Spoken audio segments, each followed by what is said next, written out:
안녕하세요, 여러분. 행복서연이에요. 저는 그동안 중고등학생들에게 과학을 가르치는 일을 했었어요. 지금은 캘리그라피 자격증을 받았고 캘리그라피에 빠져 있어요. 오늘은 저와 함께 악필 탈출을 위한 연습을 해볼 건데요. 일단 네모칸이 그려진 종이가 필요해요. 직접 줄을 그으셔도 되지만 연습하기 편한 것은 네모칸으로 줄이 쳐진 노트고요. 그리고 가로선만 있는 흔한 노트도 한번 준비해 주세요. 학생들과 함께 하면서 이제 안타까운 경우를 많이 봤어요. 서술형 답안 작성을 할 때 글자를 알아볼 수가 없어서 점수를 못 받는 경우를 보면 무척이나 안타깝더라고요. 자, 이제 본격적인 연습을 시작할 텐데요. 캘리그라피 기초를 위해서 수업을 들으시는 분들은 붓펜을 준비하시면 좋고요. 악필 탈출을 위해서 수업을 들으시는 분들은 가장 많이 쓰고 계시는 필기구로 연습을 시작하세요. 판본체라는 서체에 살짝만 변화를 주어서 연습을 할 건데요. 네모칸을 꽉 채운다는 느낌으로 회계 변화 없이 글자를 쓸게요. 판본체는 캘리그라피를 시작할 때 가장 먼저 배우게 되는 서체예요. 악필의 가장 큰 문제점, 알아볼 수가 없다는 점을 개선하기 위해서 꼭 연습해야 되는 서체입니다, 여러분. 자, 제가 조심스럽게 분석을 해봤는데요. 자, 악필이신 분들은 일단 글자를 알아볼 수가 없고요. 획의 통제가 불가능하더라고요. 급하게 막 획을 그으시는 특성이 있었고요. 필요 없는 획 때문에 글자가 막 정신없어 보이는 경향이 있었습니다. 그러면 이런 분석을 왜 했느냐? 제가 원인을 알아야 이제 고치죠. 그래서 분석을 해봤는데요. 자, 그러면 분석한 결과 이러한 습관들을 바꾸는 것이 글씨체를 멋지게 만들고 꾸미는 것보다 중요하다는 생각이 들었어요. 자, 판본체부터 시작하시면서 이러한 습관을 바꾸도록 자, 또박또박, 그 다음에 천천히, 그 다음에 네모칸을 꽉 채워 쓴다는 느낌으로 자, 아직 아무런 기교도 부리지 마시고요. 자, 써보세요. 자, 리을에 제가 핑크색으로 표시한 거 보이시죠? 자, 방금 전에 보신 그 부분에 비율도 같게 해주시고요. 아예 이응을 쓴 거를 한번 보세요. 이응은 영역을 꽉 채우지는 않아요. 이응은 균형만 맞춰주시면 됩니다. 판본체는 한글 창제 이후에 훈민정음에 쓰였던 글씨체예요. 앞으로 어떤 서체를 쓰건 가장 중요한 것이 가독성인데요. 판본체를 또박또박 천천히 쓰는 연습을 하면 알아볼 수 없는 글자를 쓰시는 분들께 큰 도움이 될 거예요, 여러분. 글자가 네모칸 안에 꽉 채워지고 그 안에서 자음과 모음이 자기 공간을 차지하고 있어요. 원하는 펜으로 판본체를 연습해서 획을 통제하는 힘을 연습하셔야 돼요. 판본체에 관해서 설명해 드리자면 네모칸 안쪽을 4등분으로 나누어 보세요. 자음과 모음이 각 영역을 꽉 채워서 차지하고 있는 거 보이시죠, 여러분?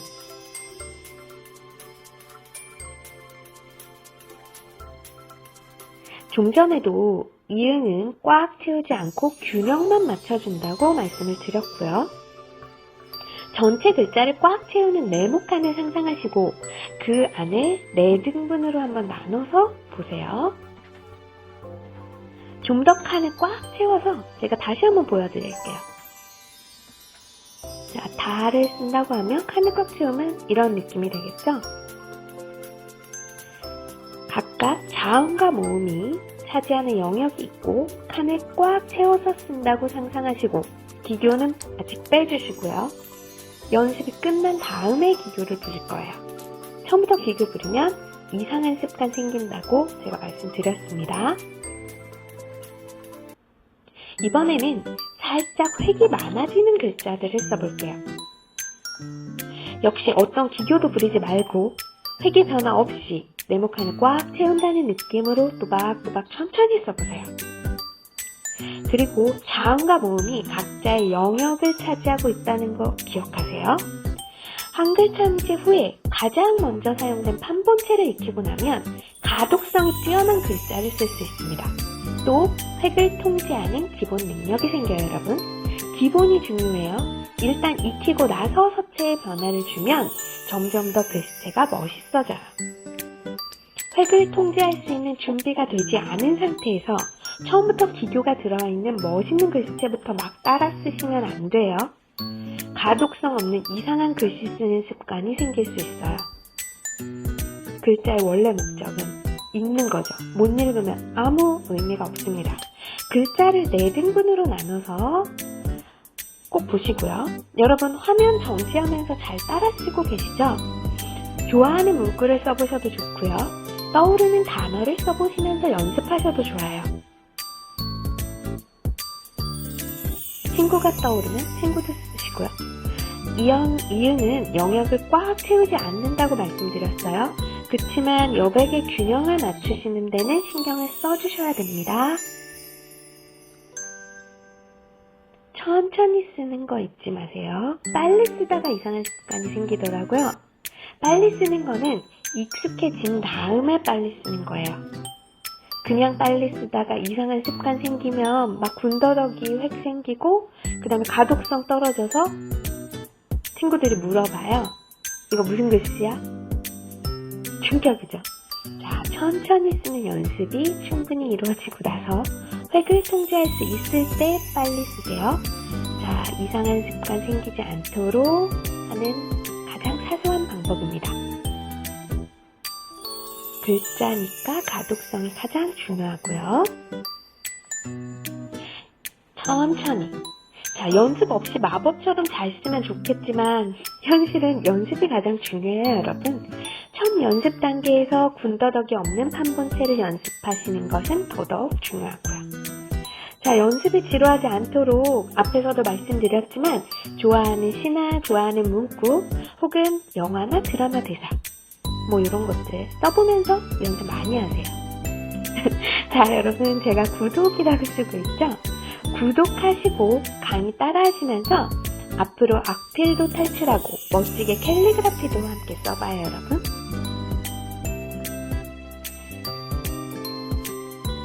천천히 쓰는 거 잊지 마시고요. 의외로 악필이신 분들 중에 성격 급하신 분들이 많은 이유가 거기 있는 것 같아요. 급하게 쓰다가 획도 좀 이상해지고 습관 생기고 그래서 다른 사람들이 알아볼 수 없으면 여러분 의외로 손해를 보는 일들이 많더라고요. 특히 학생인 경우엔 더더욱 그렇겠죠? 알아볼 수 있어야 점수를 주니까요. 캘리그라피도 마찬가지예요. 가독성이 가장 중요해요, 여러분. 알아볼 수 없는데 글씨가 예쁘면 뭐합니까?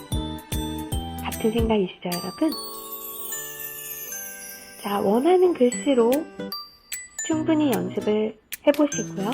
자, 이번에는 제가 살짝 복잡하게 획이 들어가는 경우도 보여드릴게요. 아까보다 조금 획이 많아지는 글자들은 뭐가 있을까요? 자, 정지 버튼 눌러가면서 자음과 모음이 차지하는 영역을 잘 보시면서 따라 써보세요. 천천히. 자, 제가 바로 앞에 앉아있다고 상상하시고 노트를 딱 펴놓으시고 따라서 써가면서 시청하시는 것이 가장 효율적일 거예요, 여러분. 신기한 거는 이렇게 자음과 모음이 각자의 영역을 차지하는 판본체 연습을 하고 나면 적어도 남들이 알아볼 수 없는 글자를 쓰는 경우는 없더라고요, 여러분. 가장 기본이 되는 서체를 연습하고 다음 단계에서는 획 변화를 주면서 이제 서체의 변화를 줄 거예요. 기본을 제대로 해놓고 나면 획 변화를 주는 단계는 쉬워요. 획이 통제가 되니까 이제 그때부터는 더 재미도 있어질 거고요. 꾸미는 거는 기본을 하고 난 다음에 꾸미는 거예요, 여러분. 기본이라고 생각하시고 제가 알려드리는 단계를 차분히 따라오시면서 연습하시면 달라지는 것이 느껴지실 거예요.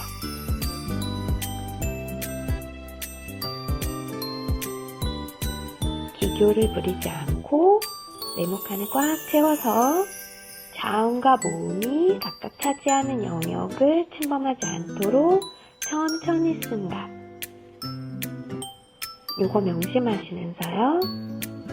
원하는 글씨로 연습을 충분히 하신 후에 다음 단계로 이제 넘어갈 건데요. 연습하기에는 가장 좋지만 우리가 언제까지 바둑판 공책에만 쓸 수는 없잖아요, 여러분. 그쵸? 그래서 가로줄이 있는 노트에서 다음 단계를 진행을 할 건데요. 좀 전에 연습했던 판본체를 가로줄 노트에 써볼 거예요, 여러분. 네모칸 연습 다음 단계에서는 두 줄에 걸쳐서 써보시는 게 연습하실 때 가장 좋아요. 자, 두 줄에 걸쳐서 써보면 가운데 중심선이 생기거든요. 균형을 맞춰서 쓰는 연습을 하시기에 가장 좋습니다. 가운데 중심선이 딱 균형을 잡아준다는 느낌으로 네모칸에 좀 전에 연습했던 판본체를 보면서 그대로 써볼게요. 잡아주는 세로선이 없어진 상태예요. 네모칸이 있다고 생각하시고 줄 쳐져 있는 가로선에 맞춰서 써보세요. 세로선이 빠져있어요. 그쵸? 이 단계에 맞춰서 연습하시면 글자를 균형 있게 쓰는 연습이 돼요, 여러분. 가운데 중심선을 기준으로 균형을 맞춰서 쓰는 연습. 최대한 배칭이 된다는 느낌으로 쓰시면 아마 그런 느낌이 비슷할 겁니다. 가운데 중심선이 그래도 나를 잡아주고 있으니까요. 이 중심선 있고 없고가 여러분 되게 연습할 때 달라요, 여러분. 그러니까 처음에 연습하실 때는 줄 노트에 두 줄에 걸쳐서 연습하시고 가운데를 중심선으로 이용하세요. 가장 기본이 되는 글씨체를 먼저 쓰시고요. 그 다음에 원하는 글씨체를 아래쪽에 쓰면서 연습을 하시면 됩니다. 이번에도 마찬가지로 자, 아래쪽에 연습했던 색이 좀 더 복잡해지는 글자들도 자, 역시 두 줄에 걸쳐서 글자를 쓰면서 연습을 한번 해볼게요. 중심선을 잘 보면서 글자가 균형을 이루고 있는지 여러분 느끼면서 쓰셔야 돼요. 앞에서 말씀드린 것처럼 재미있게 연습하시려면 좋아하는 문구를 써보시는 것도 좋고요. 저는 여러분들께 모양을 보여드리려고 대표적인 글자들을 골라왔어요. 최대한 단어들 중에서도 요거 모양 보면 좋겠다 하는 글자들. 좋아하는 시를 써본다거나 영화나 드라마 대사 혹은 막 노래 가사 써보시는 것도 좋고요. 판본체는 써놓고 나면 깔끔하고 정돈된 느낌이 나요. 여러분 한번 보세요. 앞에서 말씀드렸던 것처럼 다른 서체를 배우기 전에 기본적으로 배우는 서체이기도 하고요. 이 서체에서 획 변화를 주거나 각도의 변화를 주면 다양한 가독성이 있는 서체가 탄생해요. 제가 구독을 쓰고 있죠, 여러분. 구독 안 하신 분들은 구독과 좋아요 선물해 주시고요. 자, 다른 색으로 네모칸을 표시하면서 글자가 균형을 이루고 있는지 한번 확인해 볼게요. 아까처럼 네모칸을 표시했어요. 자, 자음과 모음이 각자의 영역에 들어가 있는지 한번 확인해 보시고요. 판본체는 이러한 특성 때문에 더욱 깔끔해 보이고 가독성이 높아요.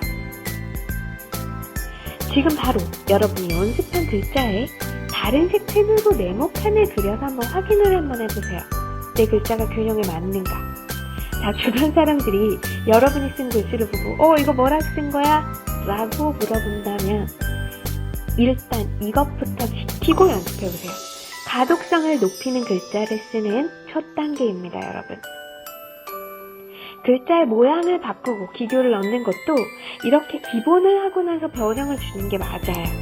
여기까지 충분히 연습하시고 다음 강의에서 만나요, 여러분. 기본을 하고 나서 변형을 주는 게 맞아요. 여기까지 충분히 연습하시고 다음 강의에서 만나요, 여러분.